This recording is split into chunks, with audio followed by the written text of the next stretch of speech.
This is Jeff Shattler, and you're listening to Pro Lacrosse Talk. Right off the bat, there's Lyle Thompson. Courier, ballgame. Carly O'Miller showing off those shifty skills. Schreiber driving hard down the alley, and he scores. What a goal from Josh Bird. Caleb Trainer slips and scores. Are you kidding me?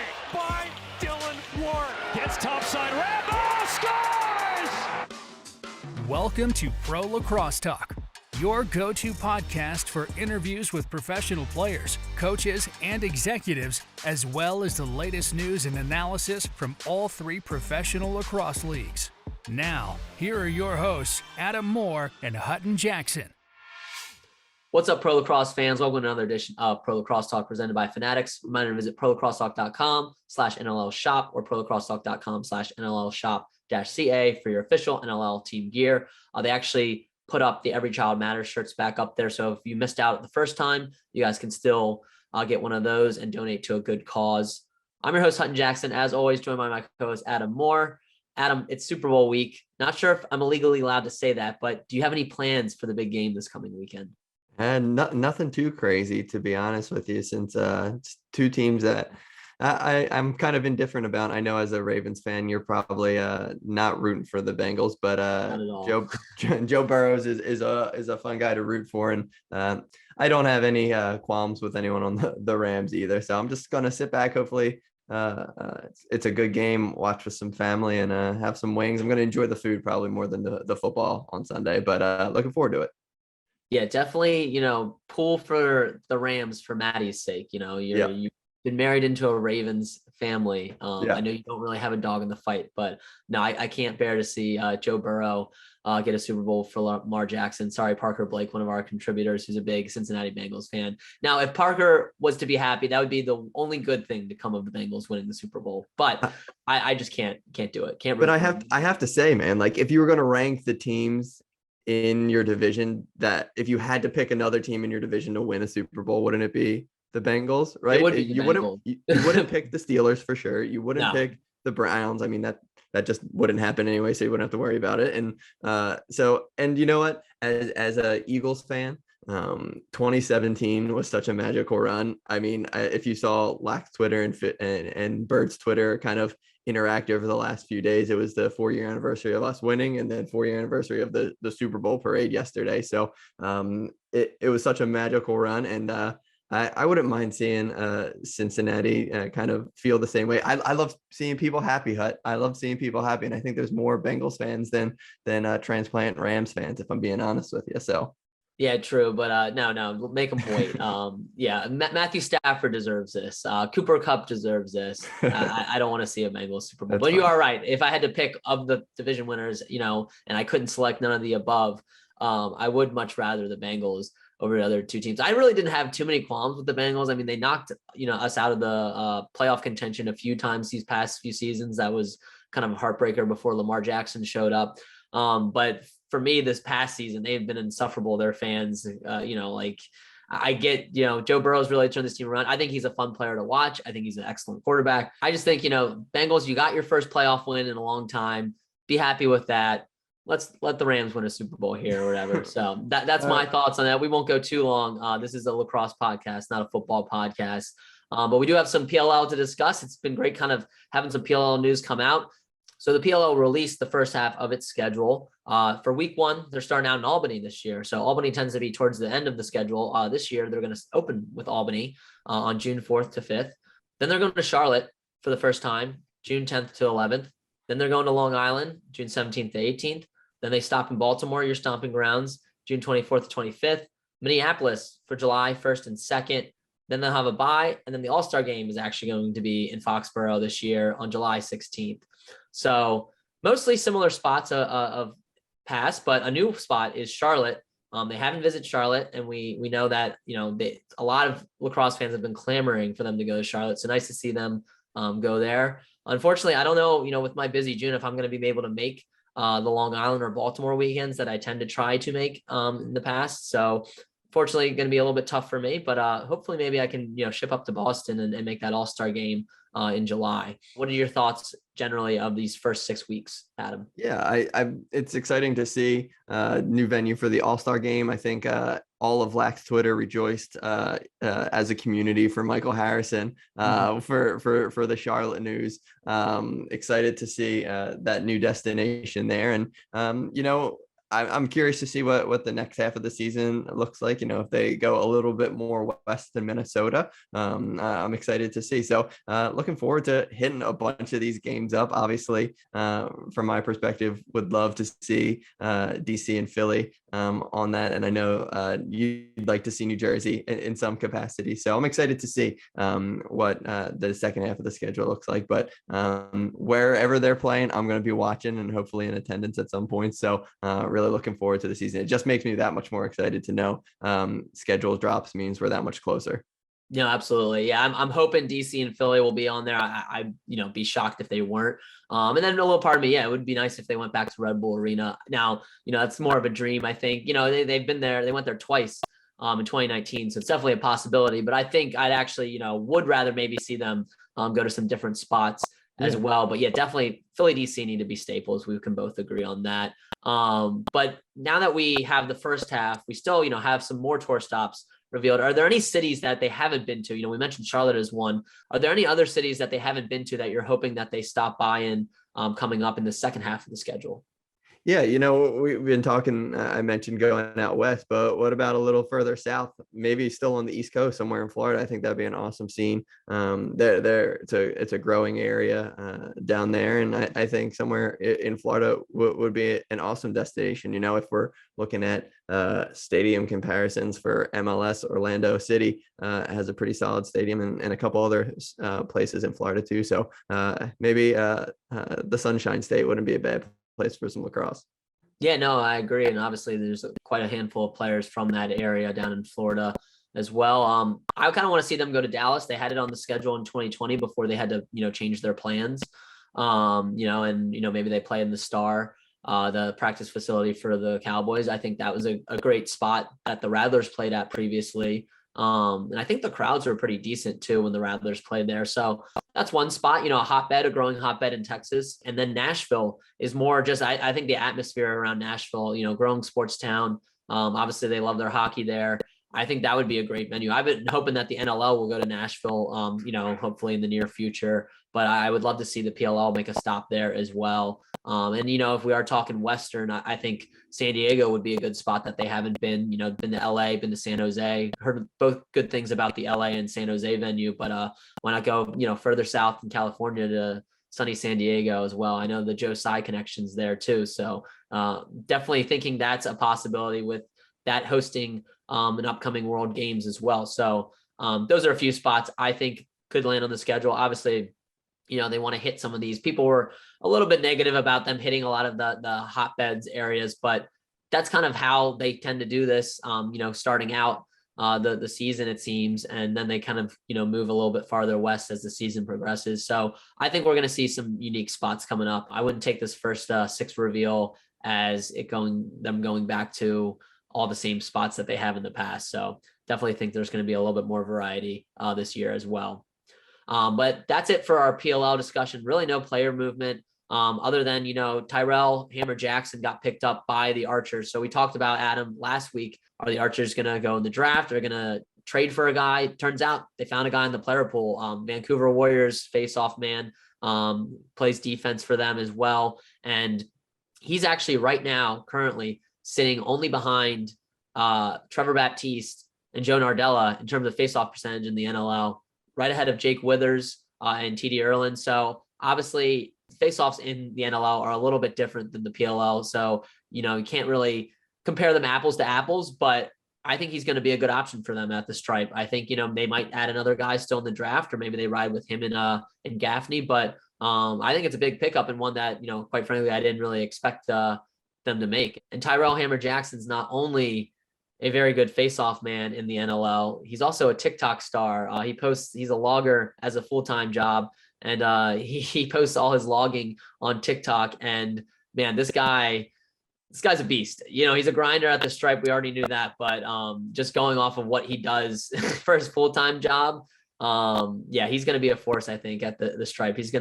I feel like even if he loses some of these draws, it's not going to be an easy easy win for any of these face-off men facing him. So good pickup by them. But in terms of player movement, really wasn't much other than that. Were some good NLL games. We're going to get to those in a little bit, but I actually got to sit down with Jeff Shattler and talk about what will be his final NLL season. So let's hear my interview with Jeff from earlier this week. Today on Pro Lacrosse Talk, I'm lucky to be joined by Jeff Shattler, 16-year veteran, 2-time NLL champion, and forward with the Saskatchewan Rush. Jeff, thanks for joining me today.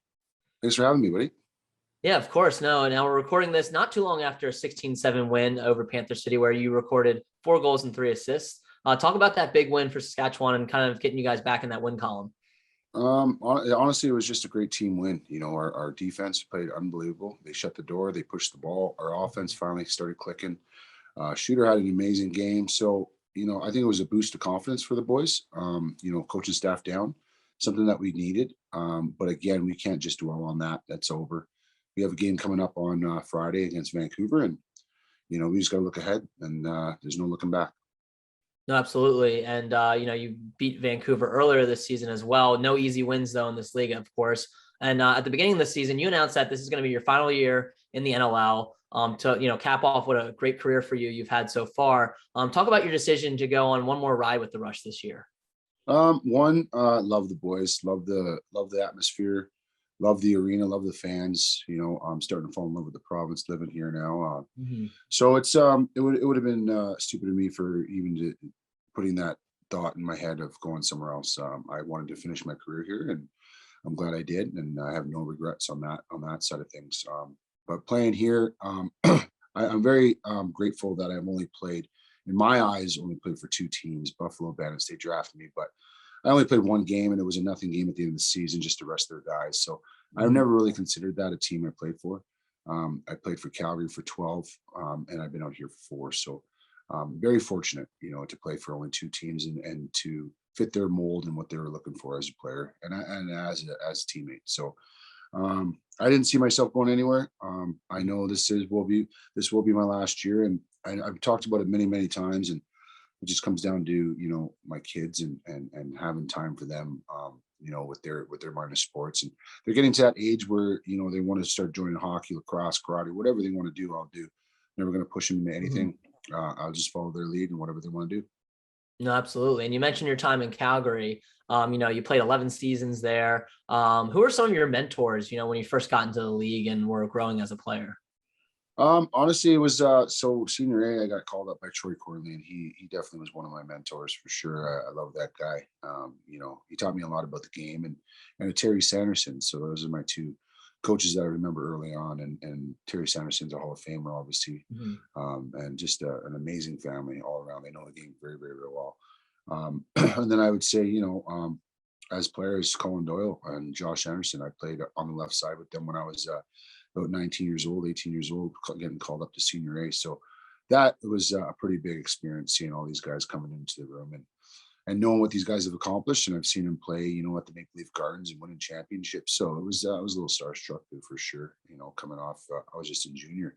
So then, you know, I just kept playing with these boys, and they taught me a lot about the game, and, you know, I just took it all in. I still do. I still learn from the kids that I teach in my program, and they teach me new things and how to do drills different. So I feel like as an athlete in any sport, you need to be able to adapt and just listen to not only criticism, but just new ideas. And if you could do that, you could teach this game for a long time. No, yeah, I think we hear that a lot from, you know, people that have been in this league for a while, is just being a student of the game, no matter like where you are in your career. And I feel like that's kind of what you're, you know, saying right there. 100%. You know, I truly believe that, you know, everyone has another look at things that you might not see. You know, if you're too stubborn or pig-headed to understand it or listen to it, that's on you. But I think, you know, like you said, perfect words, student of the game, and we're always learning no matter what. No, absolutely. And, you know, in Calgary, you had a lot of success, you know, both individually and as a teammate. 2009, you won the championship in the NLL, and then 2011, you won MVP and Transition Player of the Year. Talk about those accomplishments. Yeah. So when we won in 2009, my buddy Kurt Malowski, he's the coach, obviously, for the Roughnecks now. He had never won a championship, so that was a big thing that we were trying to push for. You know, push for a championship for him, and obviously, I've never won one either at that time. And there was a lot of we had a young team, and we were first place for I don't know how many years. We blew everybody out of the water, but sometimes every time we went to playoffs, we always got snake bitten, and we'd either get kicked out in the first round, second round, whatever it may be. And that's the nature of the beast. It's a 1-game playoff, so it doesn't matter how good you are. You just got to show up at the right time, get hot, right? So, it got frustrating after a while. We're okay. We're first place. We're in where we want to be. We have home field advantage. And then again, same story. So 2009 was very, very special. We had Brad Bannister. He was a great owner. He was a player's owner, I think, and he was a really good guy. And we had Terry Sanderson and Troy Cormier that really, really pushed us, man. They were no joke. They have a coaching mentality that's not, a lot of people would agree with, but it works. I truly do. And, it was nice to finally win it with the fellas, and we had a great teammate. We were very, very tight, very, very close. Everyone hung out all the time, and it was just a good feeling. And to finally finish a season after all those years and finally win one was like a feeling like no other. So I finally won a championship. That was my first championship I think I ever won in lacrosse, to be honest with you. And that I could remember that meant something as much as it did. So that was very, very special. And that 2011 year, I started out defense. I played defense in NLL for my first 7-8 years, something like that. And then that year I started scoring more and more on transition. And then we were only playing with Dane Dobie and Josh Sanderson on the left side, and then I'd be the third one, is the way it worked, and I'd push up and stay if I could. But mostly we wanted those guys out there because obviously seeing what the numbers they put up, right? So I was, I understood my role, and that's the big thing about being a part of a team for so long. You need to understand your role, and my role was to push the ball, and if the boys needed a rest, I would stay. The ball started going in for me, and it started going in, and then my coach is like, well, why don't we run you out the front door, and then you stop transition on the back, going back, and then you can stay defense. Then if you want to come back up and play offense, you can. If not, get off. So then, floor time just really skyrocketed after that. But at that age, I could run pretty well. And as you get older, as everyone knows, your endurance goes down, like your stamina and all that good stuff. So, but at that time I was in my prime, and I just felt great to be out there and helping my team. And I'm glad I was able to help my team for all those years. And I'm hoping to continue doing that success for the rest of the season. I know we do have 2/3 of the season left, and I'm just hoping that I could continue helping my teammates out in whatever way possible. Yeah, well, you certainly helped in that game against Panther City. And let's talk about the Rush too. You end up joining the Rush in 2018 and went on another title run with that team. Talk about, your second NLL championship, this time, with the Saskatchewan Rush, and kind of what it meant to get that second championship. And you were also NLL playoffs MVP that year as well. So talk about that season. Honestly, I think I just felt like I had a lot to prove, not only to myself. I had thoughts about retiring back then. Calgary wanted me to go out the back door. So I felt like, like maybe I lost my game, or I couldn't stick with the boys up front. And, you get all these thoughts going through your head as an athlete.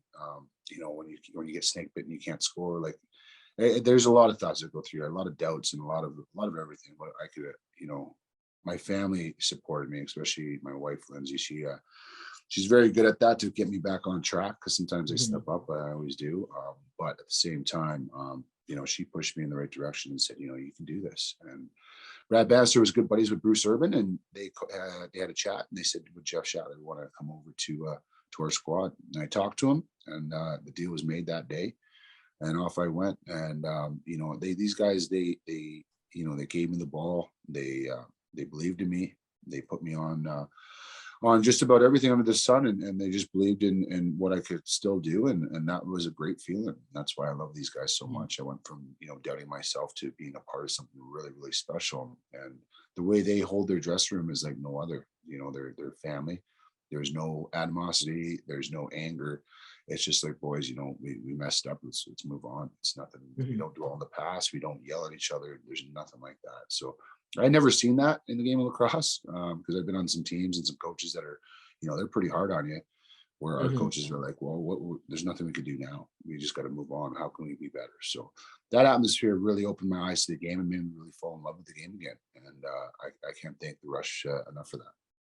No, that's great. And talk about just the vibe, this season. Obviously, a little bit of some struggles, getting some wins, but you've played some tough competition, and you have to feel good, after getting that second win so far. So how are you guys kind of feeling now going into the, second, third, I guess, of this NLL season?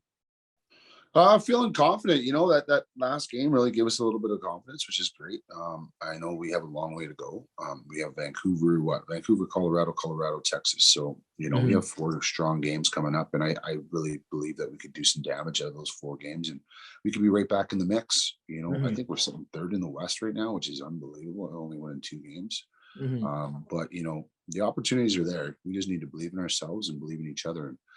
And, everyone pulls the rope together, and we'll see what happens. Let the cards fall where they may, because you never know. You could have the best season, like I said. You could have literally the best season. I've had seasons where I was 12-4 and lost in the first round. So it doesn't really. We just got to get to the playoffs, and it was a little scary there. We're going at 1-4. We're like, well, can we make the playoffs? And then all of a sudden, you win one weekend and you're in 3rd place, which is it's the nature of the beast. So I think we just need to believe in ourselves and believe in what our coaches have in place. And I think we're going to do some good work here in the next little half of the season. We've had some really good starts in seasons, and then, fizzled off at the end. So maybe this is a good thing. We learned from our experiences early in the season, and we push through and win some games late.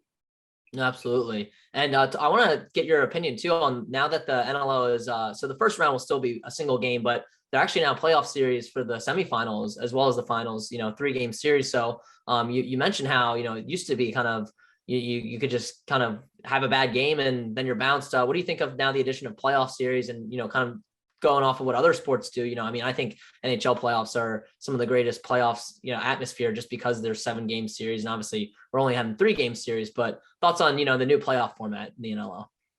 Yeah, I think, honestly, it's about time, to be honest.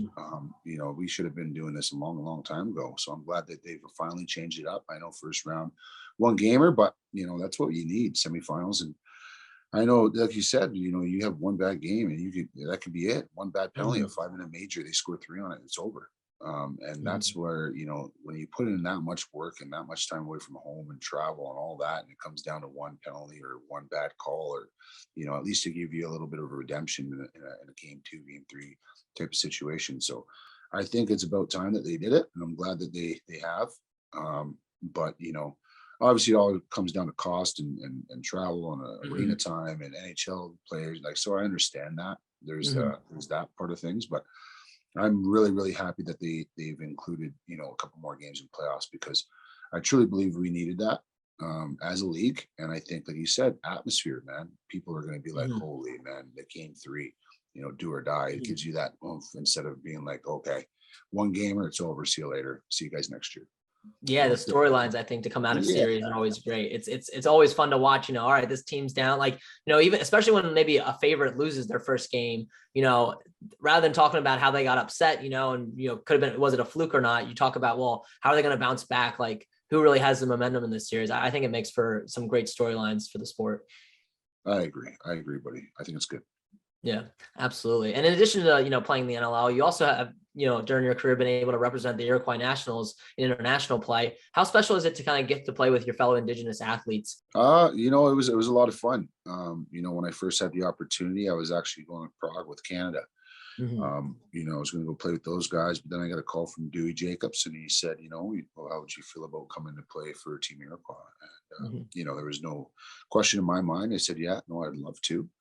I have Giwa Schindler and Brett Bucktooth, good buddies of mine that I made really, really good friends and really good relationships. And I had a lot of fun with those guys and the whole squad. And it was just a really cool experience, and recognizing the culture, because, one, I grew up in Toronto, in pretty much the ghetto, Rexdale, Jane and Finch area. And I didn't get much of my culture. My reserve was about 6 hours away, northern Wikwemekong, Northern Ontario. So we didn't get out there very often. So when I got to go play for Team Iroquois, I learned a lot more about my culture, my heritage, and what this game means. And it got me more and more involved and interested in helping out the youth and, seeing what I could do to help them out. But like I said, when I grew up, I didn't grow up around that. I grew up in, the heart of Toronto.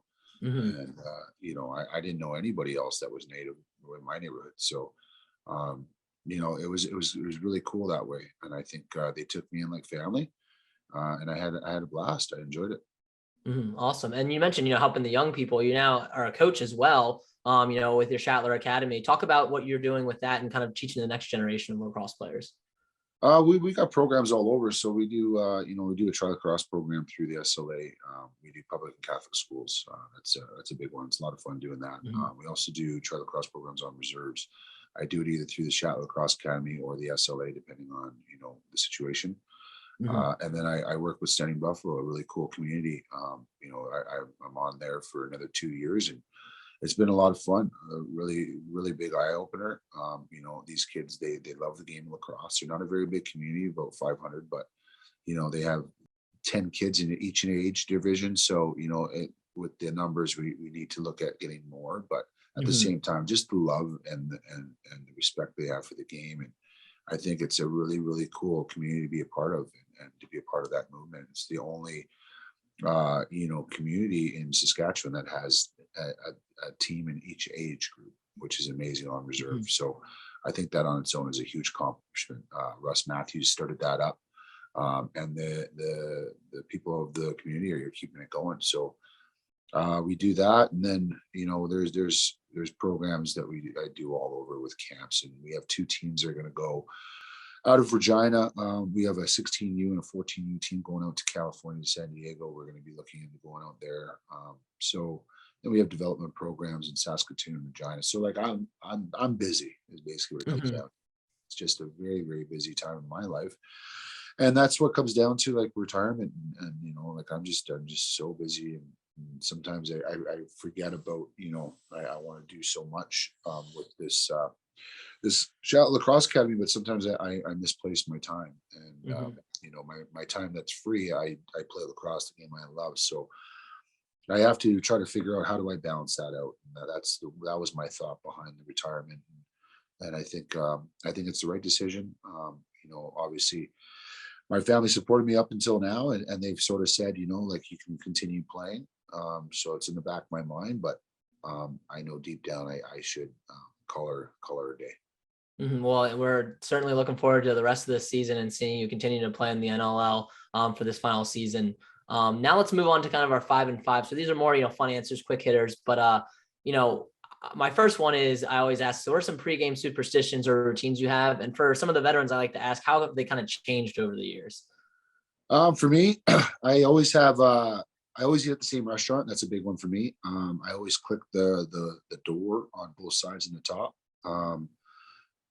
I say a little prayer before every game, obviously, ask for help and guidance, and to play for my kids. What else would there be?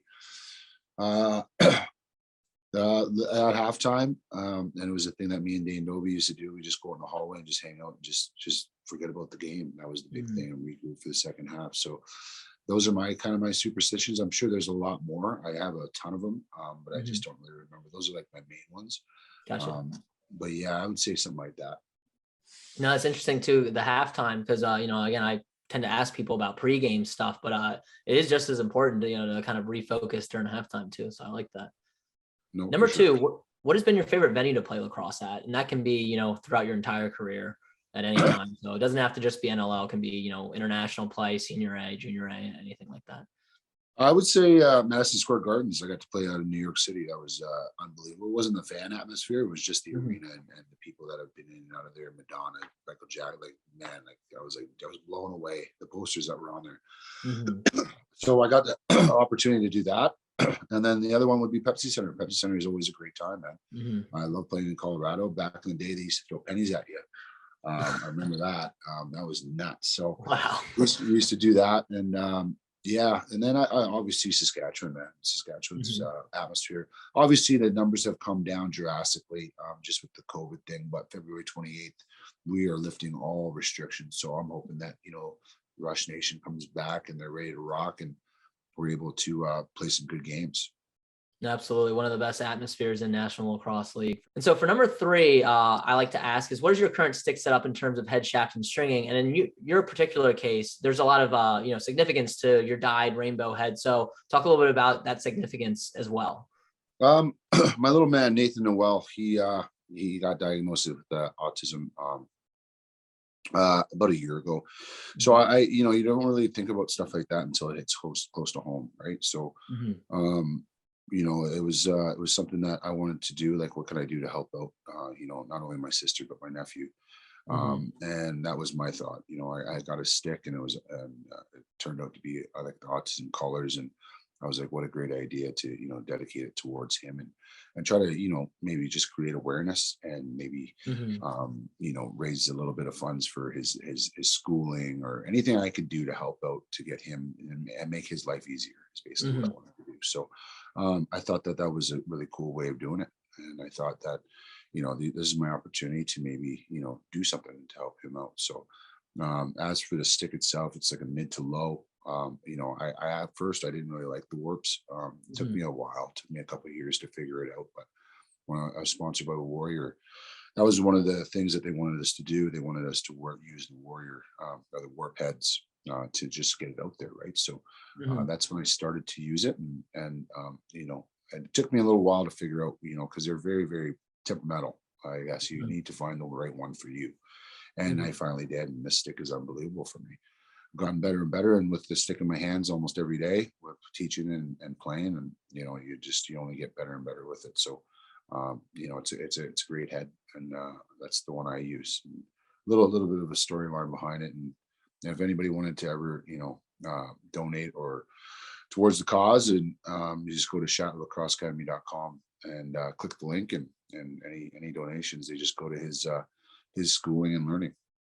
No, I appreciate you plugging that. We'll definitely put that in our show notes as well. So anybody listening, check out the show notes as well for that link, or go to the link that Jeff just gave you. Yeah, I love that. I love reading the story that the NLL put out on it. And I think it's a great sentiment, and you really are bringing, I think, awareness to, you know, autism and, you know, kind of the challenges that autistic kids face, and the fact that, you know, just because there's differences in their learning style doesn't mean that, you know, they can't also have a, you know, a great time as well. Agreed, buddy. Number 4, who has been the toughest player to face during your career? Toughest player to face, I would say Kyle Rubish, to be honest with you. Kid's a beast. If he doesn't hear this, but yeah, no, he's really, really good on a one-on-one defender. You think you have him, and he's got like these bear arms that just wrap around you, and you get stripped every time. It's kind of like a cheat code he's got. So I would say he would be the hardest defender that I've ever played against by far. He's very, very good. And, you know, he's only getting better. He's got a lot more years left in him. Awesome. And then number 5, if they made an NLL video game, who do you say deserves to be on the cover? And that can be a past player or current player. I don't know. I'd go with like a Mark Matthews or a Dane Dobie, something like that. I know that they're on the top of their games right now, and they're looking pretty good out there, man. So, but you could choose a lot of great players. There's a lot of great players in our league, so you never know. Maybe someone with a good smile. I'm not too sure. No, good answer. Now for the off the field questions. The first one I like to ask, and this is kind of sports related, but not lacrosse related, is who's a player in another sport that you're enjoying watching right now? They're playing another sport.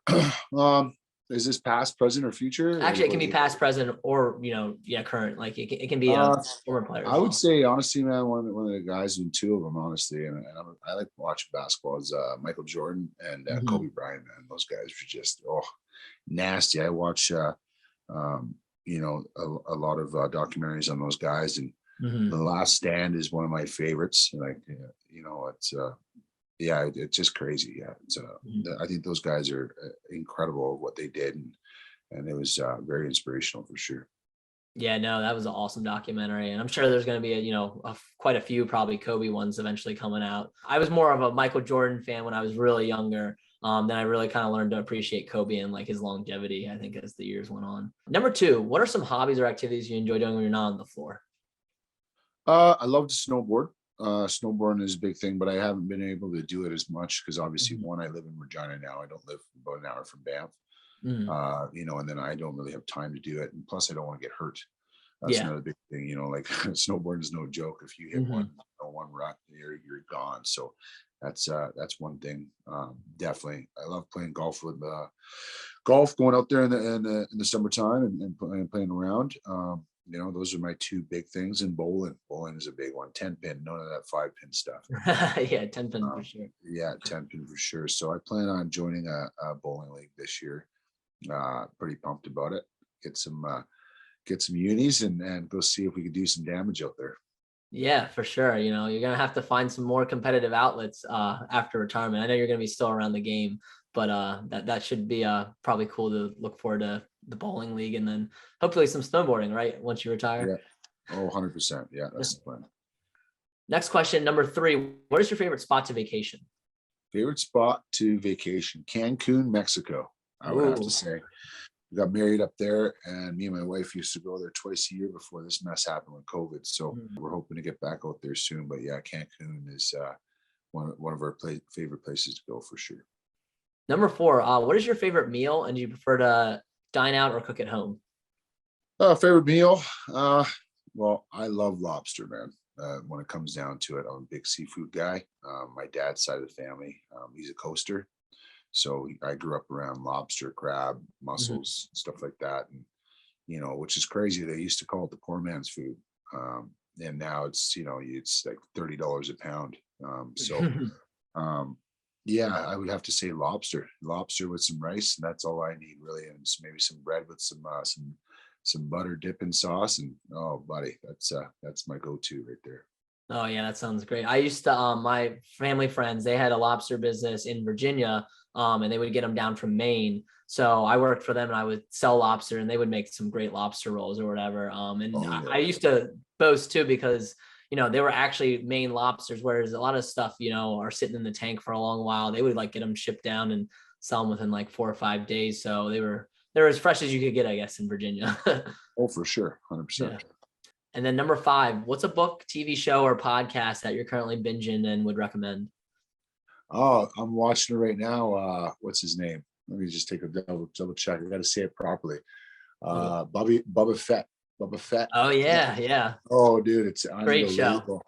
Yeah, this guy's a unit. A lot of fun. I'm on chapter 6 right now. Pretty crazy. Yeah, no, it's a good one.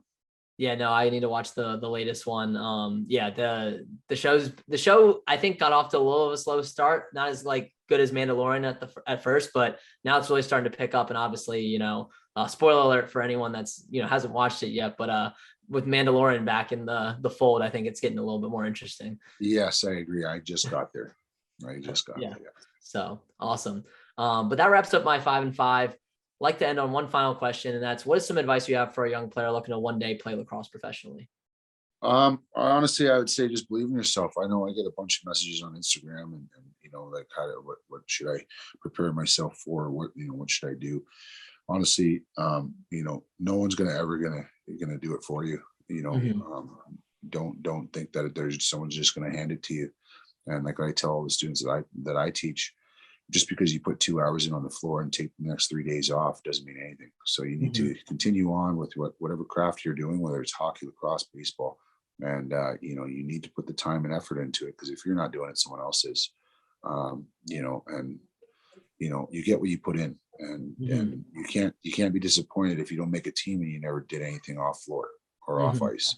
So that is totally on you and what you put into the game. And if you give 110 and you don't make the team, well, then, you at least you have no regrets and what you put in. So just work that much harder next year. No, I think that's some great advice for our young listeners. Well, Jeff, we certainly appreciate you hopping on, and best of luck going forward with the Rush. Awesome. Thank you very much, buddy. So we appreciate Jeff hopping on. The Rush will take on Vancouver this Friday. They were off this weekend though, but it was another 7-game weekend in the NLL, including a back-to-back between the Firewolves and the Swarm. So let's start there, Adam. Friday night, Firewolves taking on the Swarm in Georgia. I predicted that the Swarm would probably come out and win this first one, and then the Firewolves would win the second. That ends up what happening. You had the reverse, but these were both really tight games between these two teams. Not an easy feat playing each other on back-to-backs. Let's talk about that first game with the Swarm getting the victory in front of a home crowd. What did you see from this game that kind of stood out to you? Yeah, you mentioned I was 0-2 for my picks, but I did predict the Wolves would score the most goals on the weekend, and they did. If you tallied both games together, the Firewolves came out victorious. But nonetheless, so game one, really close one. As you said, the Swarm ended up beating the Firewolves by a goal, 14-13. This one, you saw a couple familiar faces and Albany Great Danes come out on fire in this one. So two best players of the game were Lyle Thompson and Joe Rasa Teretz. Lyle had 8 points in this one. Joe had 11. So they were both really dominant. This one, if you looked at the box score, you might think it was completely close the whole time. But the Firewolves scored the first 2 goals of the game, and the Swarm went on a 7-goal run. And it was looking like it might be a little bit of a runaway. But the Wolves kind of stayed with them, had a 3-goal and 4-goal run for themselves to kind of have this one keep going back and forth. And it was just a little bit too late for the Wolves. That Swarm got an empty netter before our friend Charlie Kitchen scored a late one for the Firewolves to keep it at a 1-goal game, but it was just a little bit too late. So this was a really fun matchup. I really enjoy, we'll talk a little bit later, but I really enjoy watching the Firewolves play, and the Swarm for that matter. These offenses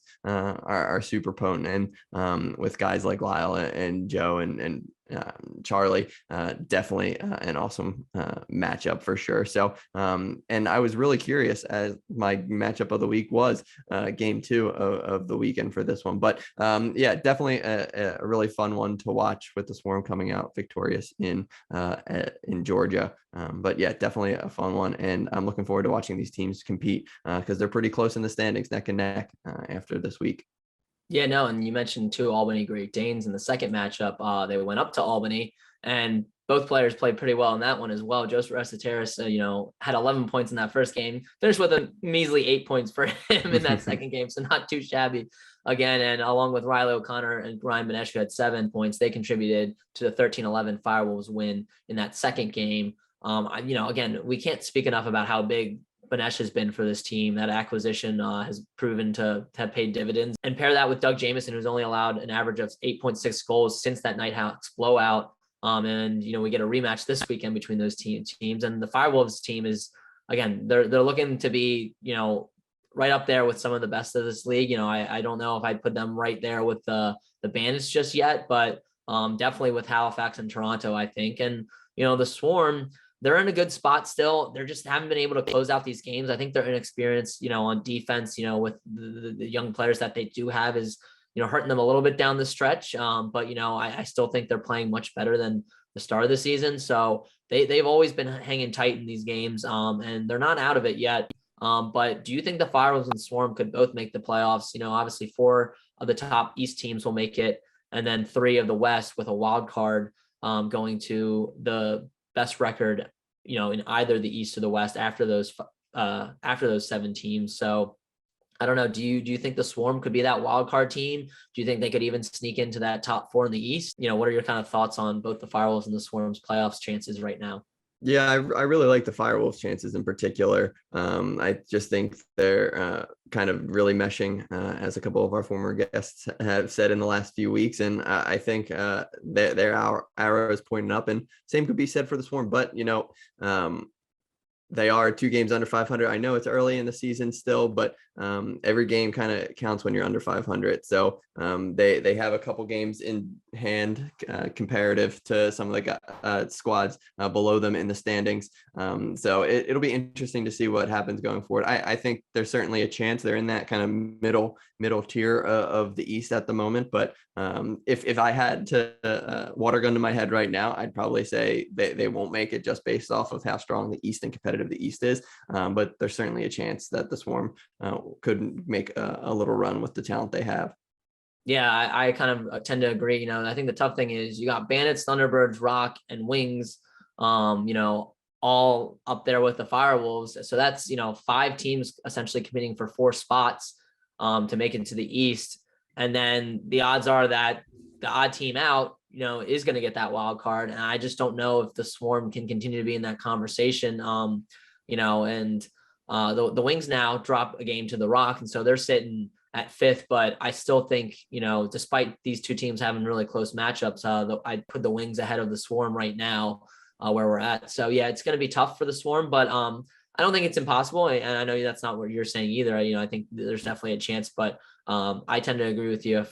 if I had to pick the top 5 teams from the East, I don't think the Swarm would be in that. It's tough to say, when the team has Lyle Thompson on it, but that's kind of, I think where we're at right now. And that could change, a long season still, but they're going to have to pull out some of these wins going forward. There's no moral victories really anymore going forward. Now, another East showdown between 2 teams, one we mentioned a little bit earlier, was the Thunderbirds and the Riptide. Thunderbirds end up winning 13-10. Both teams were looking for a win after losing the past week. The Riptide, a tough one to the Bandits in overtime. The Thunderbirds missing a few pieces in that game with the Rock, but they come out on top in this one. I think having Austin Shanks back in the lineup has been huge for this team. He's had 18 points through 3 games since returning to the lineup. So his presence was felt in this game once again with 7 points. And Kyle Jackson also played well, notching 2 goals and an assist after missing last week as a healthy scratch. So give credit to those 2 guys. I kind of, me and you both like the Thunderbirds in this game going into it. We thought the Riptide were going to keep it close, and they did. But I just kind of felt that, Coach Accursi's not going to let this team fall into a 2-game skid. And I think when this team is at its best, they can beat anybody in this league. And they've certainly proved that. So, give props to the Riptide, but the Thunderbirds, they get a must needed win, kind of on the road per se. They're at Hamilton playing these next 2 games. They're technically home games, but still playing away from Halifax. So it was nice for them to get a big win here against a Riptide team that's been scrappy and been, pushing a lot of teams. But thoughts on the Riptide, obviously tough to lose another close one, but they kind of proved this offense can hang with anybody, both against the Bandits. They held their own against the Thunderbirds. Thoughts on the Riptide in general, even though they're currently sitting with only 1 win?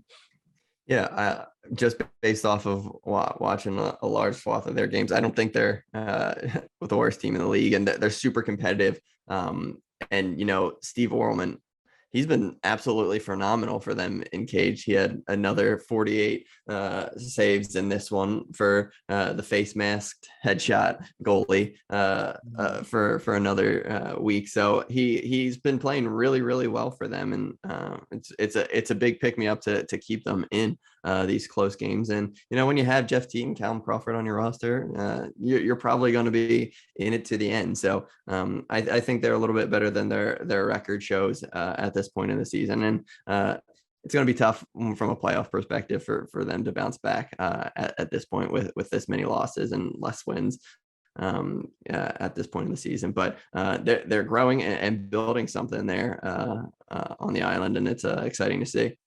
Yeah, no, and I think Connor Kiernan may have been the most underrated offseason move. He's just been as impactful as Jeff Teague and Callum Crawford has been to this team. And this Riptide team plays fast.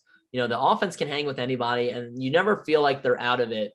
Even like towards that end of the Thunderbirds game, Ryan Cherafenko got his first goal for the Thunderbirds on that empty netter. But, unfortunately that ended up being the final nail in the coffin, 13-10, but you still never felt like the Riptide were out of it, even with 3 minutes left and down by 3. And I think that's a testament of what Dan Ladouceur has been able to do with this team, because last season, you could almost write them off. They won 1 game, and a lot of those other games weren't very close. So, I do think this Riptide team is better than the record, which leads me to ask the question of the 1-win teams in the Roughnecks, Riptide, and Panther City. Which team do you think has the best chance of turning it around, Adam? Yeah, I mean, I'll stick with the squad we just talked about in the Riptide. I mean, they're of their 7 games, 4 of them were 1-goal games, and the other 3 that were losses were by 2, 3, and 4 goals. So they've literally been competitive in every game this season. So I think with strong goalie play and a competitive offense, as we've seen from this New York squad, I'd have to go with the Riptide. Yeah, no, and unfortunately, no small task with the competitive East that we just talked about, not too long ago. But I do think they're a team that can turn it around. I think they could play spoiler. I don't think they're going to make the playoffs, but I think they're a team that could play spoiler down the stretch. I'm going to go though with the Roughnecks. I think they played this Mammoth team tight, despite not having Curtis Dixon. He was out due to illness. When we get to our game picks, I might have a little upset alert with the Roughnecks. But I thought they played really, really well against this Mammoth team. Unfortunately, they kind of just ran out of gas. Del Bianco is still hanging in there in cage. This team isn't as good as they were in previous years. They don't have as much talent. They're a bit younger than what we've seen, obviously losing Dane Dobie in the offseason, Tyson Bell. So, this team is a little bit different than, previous years, obviously, than when we last saw them in the championship in the NLL. But I still think they can kind of hang there. I just think that they're just not able to close out these games. And I think, if we get a fully healthy Roughnecks team, they're going to be able to steal some wins too. Now, are they going to be able to turn around enough to make the playoffs? I don't know. I mean, the way the standings shape out, though, they just have to win a couple games and they're right back in the mix. Right now they're 1-4, but the only teams ahead of them are the Rush 2-4 and the Warriors 3-3. For that third spot in the West. So, San Diego and Mammoth sitting at 5-1 are in a pretty good spot to claim those top two spots in the West. But that third one is still up for grabs. And if they can rattle off a few wins against some Western opponents, I think they still have a shot to turn this season around. They only played 5 games and they had that big layover between their last 2 games. So that didn't help them. So I think, fully healthy Roughnecks team can turn it around. And although I think the Riptide are playing a little bit better than them, I think the Roughnecks have maybe a better shot of turning the season around this late in the game. So those are our thoughts on this past weekend. Looking ahead to this next weekend, Adam, what's your game of the week to kind of watch? Yeah, you mentioned from a playoff perspective, I'm really interested in seeing this Wings versus Thunderbirds matchup right on Sunday. We mentioned the Wings. They're 1 loss away from being at 500, and as competitive as they've been this year, that's not what I think a lot of people are expecting from that squad to be at 500 at this point in the season. So I think a win's pretty important for them, and for the Thunderbirds squad. Are they going to show their dominance against a team that a lot of pundits and fans thought was going to be closer to the top of the East? So I'm curious to see this one on Sunday. Really looking forward to that matchup. Yeah, no, and I think that's going to be one that has some playoff implications down the stretch. If the Wings can pull out a victory, shuffles the East a little bit, puts them in a good position. Whereas the Thunderbirds, if they get that win, they're looking pretty good. Going forward down the stretch. I'm going another East matchup between 2 top teams, and that's Toronto Rock and the Bandits. Rock hosting the Bandits in this one. I really, really like this Rock team to maybe steal a win against Buffalo and hand them their first loss.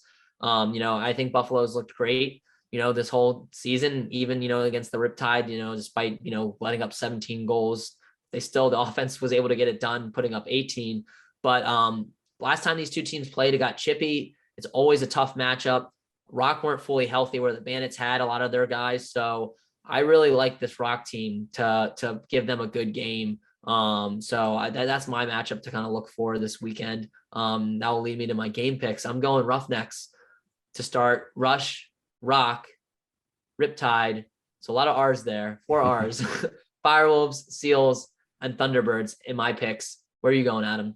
I got to catch up to you in the standings a little. So first 3 are different. I'm going Mammoth, Warriors. I know it'll be an interesting one against the Rush, but I think they're going to bounce back and get in the win column. Going Bandits, sticking with undefeated until they're not. Riptide, Firewolves, Seals, and Wings. Because from a playoff perspective, I know I'm usually a homer in that way, but I for playoff implications, I'd love to see the Wings get the victory and muddle the East waters from a playoff perspective a little bit more. Yeah, no home field advantage for Halifax playing in Hamilton, not in front of fans. So, I think they're getting more comfortable playing not in front of fans. They talked a little bit about that. Some of the players, how, it's not too odd not having fans in the arena, but definitely kind of eliminates sometimes the home field advantage of, playing in front of a home crowd. So, we differ a lot. This could really make or break a lot of us, or maybe we'll both split the games and and be kind of right where we're at. But those are our thoughts on this NLL weekend coming up. I'm actually going on vacation next weekend, so we won't have an episode next week for you guys, unfortunately, but we will have a Twitter space this week and next week. So don't worry, we'll still give you guys lacrosse fix. Reminder, if you guys enjoyed this episode, make sure to subscribe, leave a 5-star review either on Apple Podcasts or now Spotify. Really helps us move up in the rankings. Big shout out to Jeff Shattler for coming on. We're looking forward to seeing him in his final season. But we appreciate you guys tuning into this episode and every episode of Pro Lacrosse Talk.